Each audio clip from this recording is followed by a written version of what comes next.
We are here in the mountain to make a documentary about getting the what's that? What's that? Bee? Honeybee. So the beehive is on top of the tree. So now people are preparing to the process to get this honeybee. Honeybee is honeybee. Sa Tagalog, sa Bisaya? Dugos sa Bisaya. Sa Tagalog?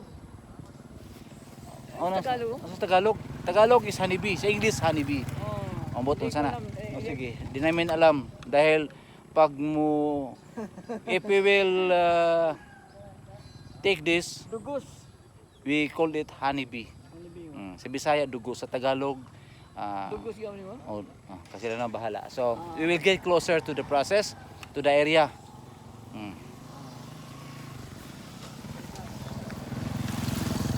Ito na yung fishing ano kita ko fishing.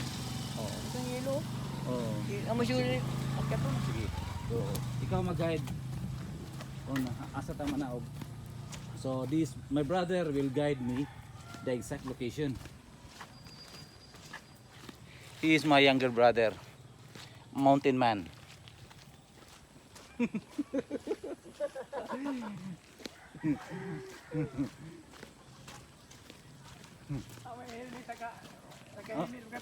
Oh, you see? Now, where you see? Nakita ninyo, nagsuot siya og helmet Para di mapakan. para nganong nagsuot, why you are wearing the helmet? Para di mapakan. So that he will not be beaten by the honey Yes, or by the bee. yes. But at night, beaten by honey.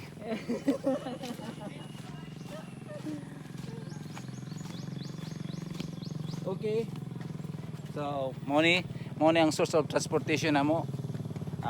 Bisikleta og motor o moadto mi dito. Musulod mi aning bukira. So, forest area. Oh, okay, maguna ko. So, I go first. I follow the trail. Here we are. Stunning.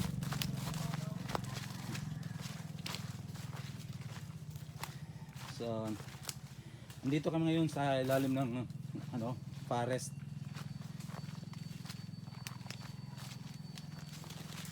Medyo masukal at saka madulas. It is forest area and slippery. Sa Bisaya pa, dangog. Dangog. Amping ka, di ka maligid.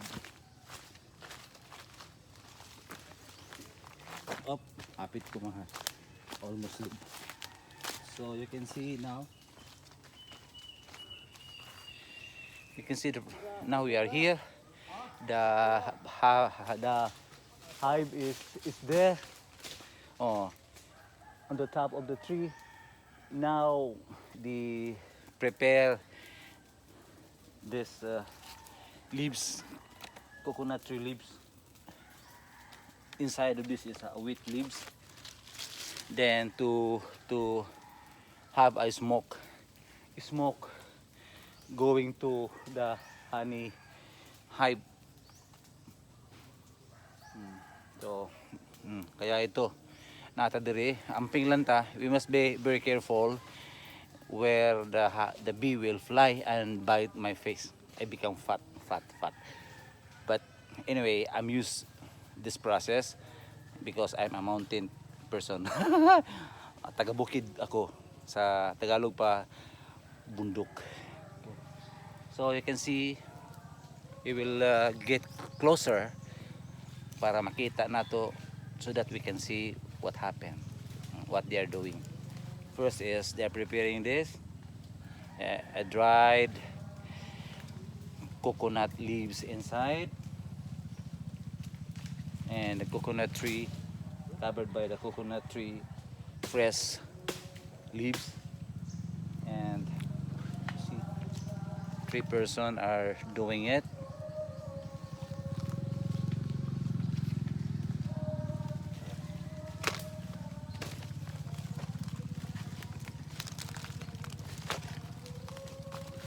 Hello. Actually, they are instructing me not to go farther from the smoke. I will stay in the smoke, right? So I must stay sa smoke. Otherwise, the bee will bite my face and my legs because I don't have any protection on my face and my legs. But these guys are very experienced. You see? Oh, the fire is there. See the fire. He's old in age, but very strong. This is the mountain people. You see? My brother is there. Now, how he protected himself. Wearing the helmet and wearing the raincoat and also, what is that, boots? Enough for him to protect because he's a good looking man. For us, mountain people, we are not afraid about the bee. But if we will be beaten, we will eat him. Later on, we will take the honey, and that is the price of this work. See, we will check. I get farther so that we can clearly see what they are doing.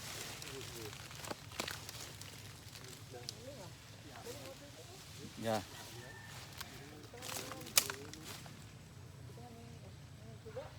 Hmm.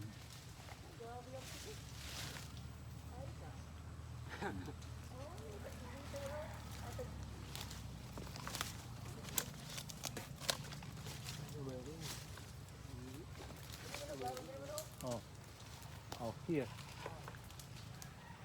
Now there is somebody on the tree. He is climbing, going up to the tree. Because there near the hive there is a fire, smoke. So that the bee will evacuate and it can be easy to climb freely like Tarzan. You see how he climbed? He climbed without rope. Yeah, I will show you.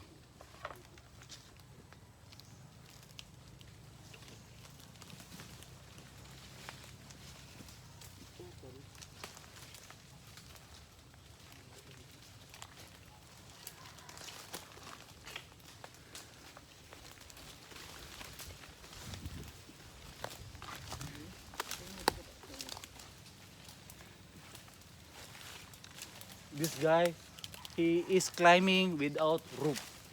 He's just using the tree branches, and now he is wearing a mask, a mosquito net. How brave is this guy? I hope one day I can be like him, a honeybee hunter. Hunter.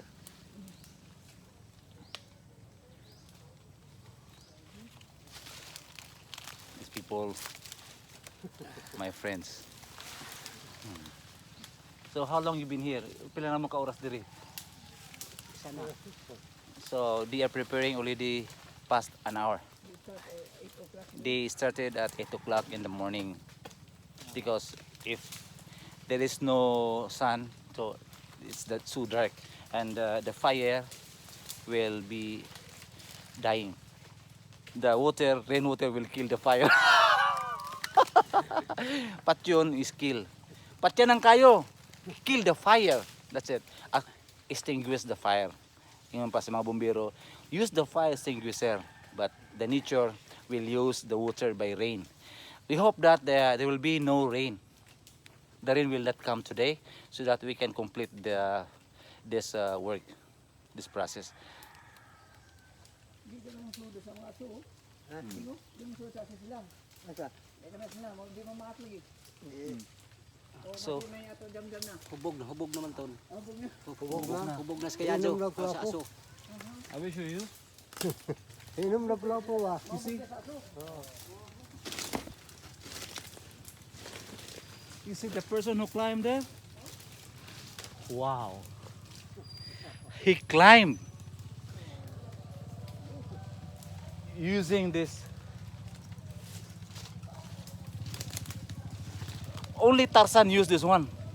Tarzan. Now we have our own Taganaan Tarzan. You see, he is on the top of the tree. The tree is, I estimated, 20 or 29 meters from the ground. Using this, climbing, it's not easy. Next time I will do climbing here, but first remove the bee. This one I estimated 29 meters. 30. Isa ka rin, penguin. So they are here. Oh, tuyo. Ito yung buhay ng bundok. Yan ang buhay ko. Mas gusto ko sa bundok. Dahil sa bundok, nandoon ang buhay. I really love to stay in the mountain. Because in the mountain, there is life. Everything I hear. You see now, kita ninyo? Oh, he's on the top of the tree.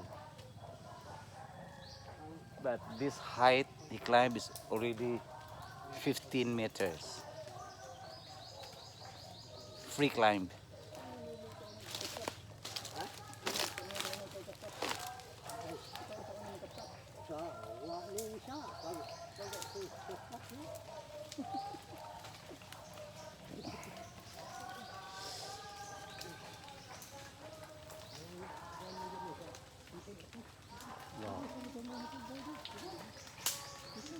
Now he's climbing almost 16 meters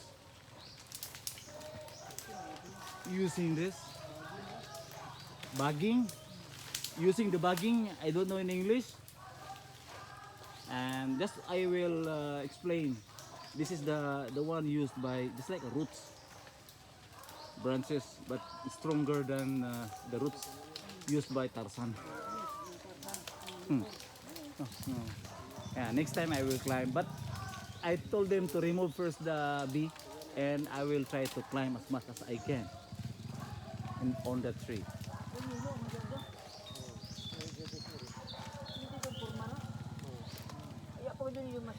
Here in the ground, we are also preparing the smoke so that the bee will not come near to us.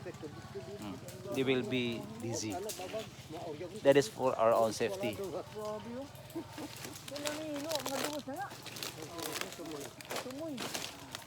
This is a part 1.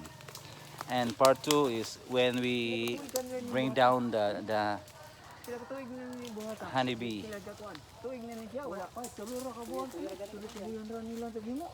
As refer to their conversation that this size of honeybee, 3 months, no? honey hive, a beehive is only 3 months, but the size is, the circumference I can estimated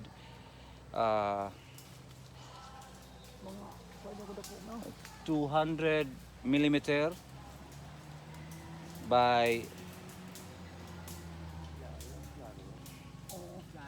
200 millimeter. I will check first properly. Ito yellow. Okay, By foot. 1 foot, 1 foot by 2 feet. Longer.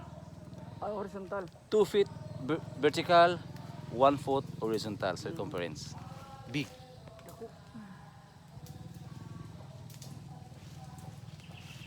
Now, the person climbing is there.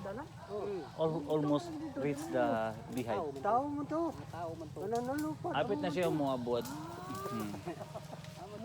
Ay, dito ko na mo. Wala lagi. Wala naglibot. Totos nila ilang bayan. Ay, Now they are talking that the bee is flying around us. But they thought that we are trees. ang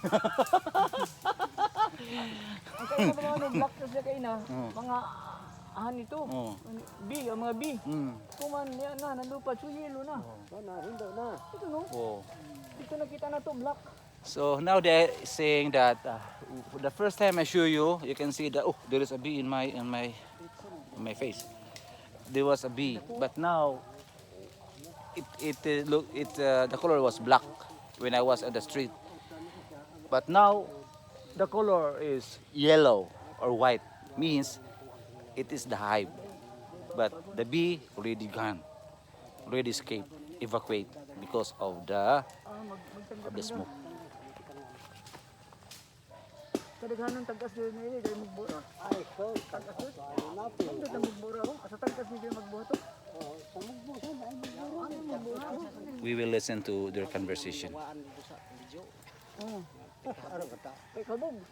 Tangga-tangga ra. Ako kay pong lawan. They're talking their own dialect, Surigao.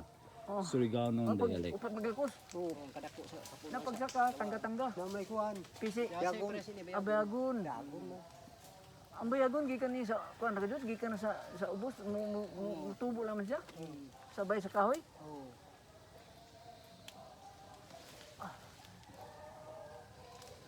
Okay, they're talking about bayagon. This bayagon. I will show you what they are talking.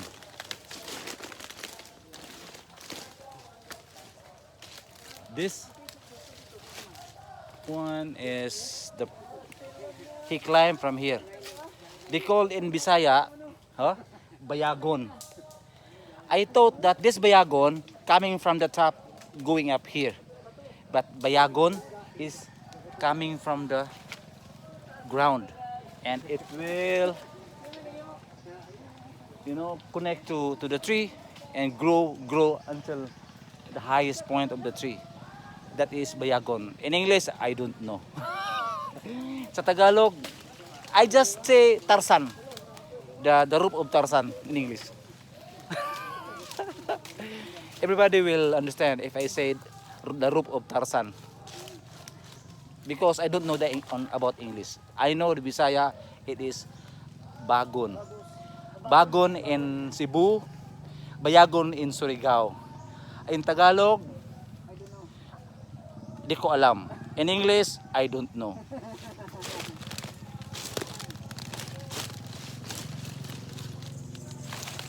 I'm a speaker. Aton. Huh? Ito kaya jo ba? Unang daya dito. Plastiko sila. Plastiko ng tingga. Tak plastiko tapalusot sa kahoy.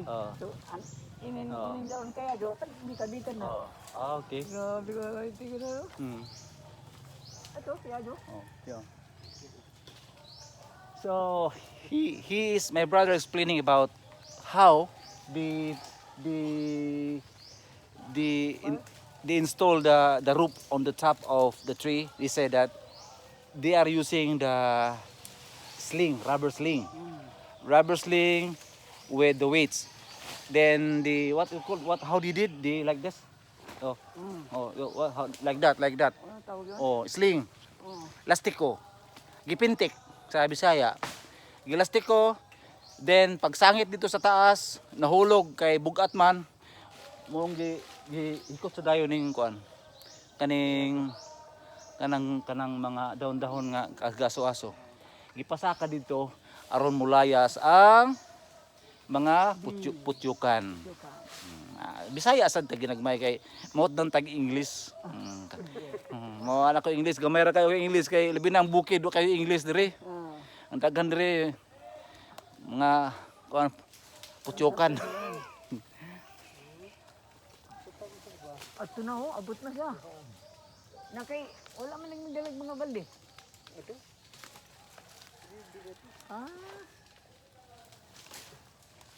Lap-lapon rin na siya na ili, kutsilyo.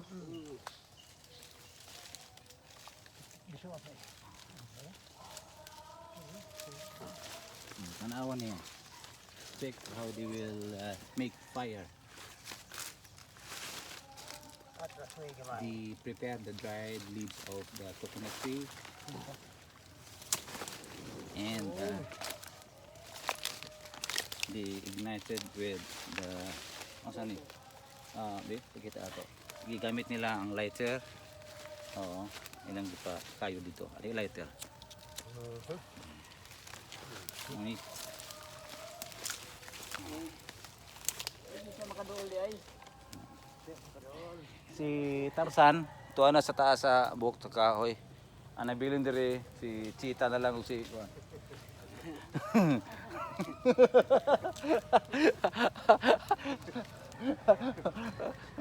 mga gorilya rin nga nabilin dire, gorilya. YouTube oh. Mo ni akong mga amigo dire.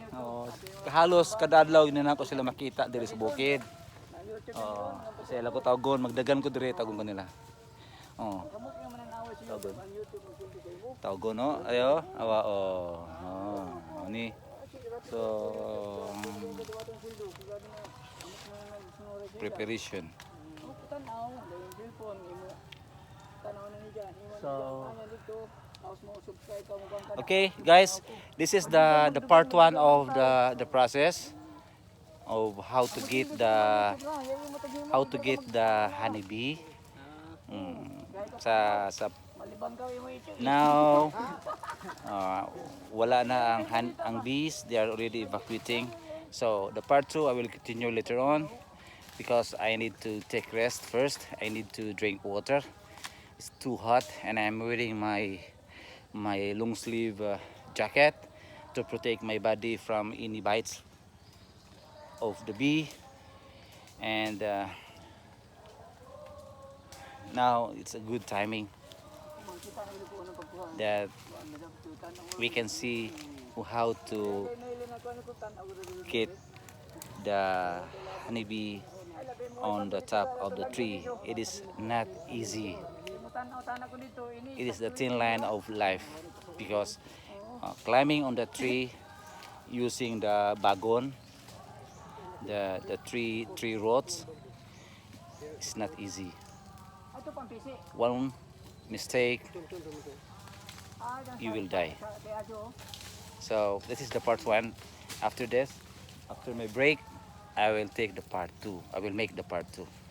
Thank you guys. This will be continued. I will drink water first because I'm thirsty. See the last glance. Now you can see they are again preparing the